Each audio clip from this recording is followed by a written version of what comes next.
Hi, I'm Raider Dan. Welcome to Week 8 of the Nosebleed section.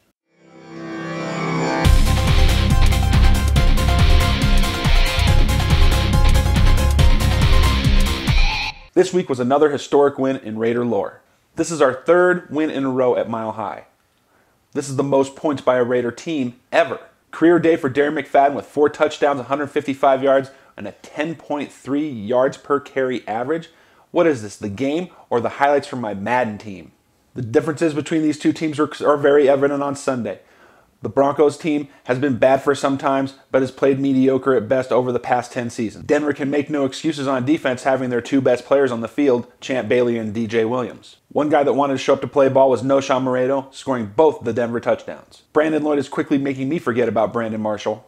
How about you, Bronco fan? The Denver Broncos had no offensive line play. Remember, guys, real men play in a box. Make no bones about it, the Denver Broncos quit on Sunday. In the past few years, the Denver Broncos organization has made some very poor decisions on personnel and coaching. This was evident when at the half, no adjustments were made by Josh McDaniels and his coaching staff.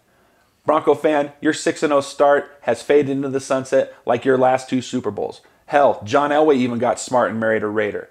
And now it's off to the supermarket to buy some lemon juice and salt to rub in those wounds. Where the Denver Broncos have overachieved, our Oakland Raiders have underachieved. This Sunday, I saw 53 men show up and play 4 quarters of football on offense, defense, and special teams. What pisses me off the most is that given the talent level of this team, we are capable of doing this every Sunday. But we here in Raider Nation police our own, and we have to understand that beating up on our little brother is not an accomplishment. It just furthers to bolster our chances of winning this division. We need to show up every Sunday and do the damn thing. And here's the breakdown of this week's game versus the Seahawks. Tim Hasselbeck, Marshawn Lynch, and the NFL's most improved player Mike Williams lead the charge against the Raiders this week. Their lackluster secondary featuring 2 rookie cornerbacks looks like easy pickings for Jason Campbell, Bruce Gradkowski, and the Raiders receiving corps. Don't think we haven't forgotten about you, Sea Chicken. We used to beat your ass back when Dave Craig and Steve Largent used to roam around the Kingdome. And now you think Pete Carroll with his limited NFL success is going to come in and do you guys right? You may be 4-2 in your division right now, but granted you play San Francisco twice, the Cardinals who have no QB, and the hapless St. Louis Rams. I think that this division is gift-wrapped and handed to you more so than you're going to run away with it. We need to beat these guys' asses like we did back in the day before they bolted for the NFC West because they got tired of getting their asses kicked.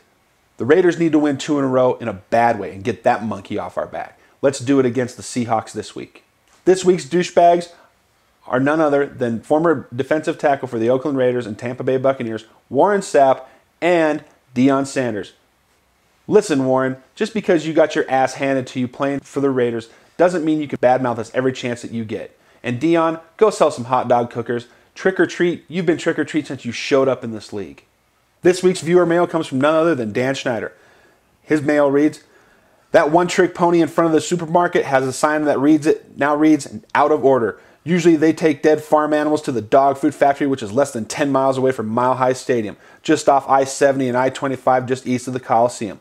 I'll have to say that in my 30 years of watching the Raiders, this is the greatest victory ever." Thanks, Dan.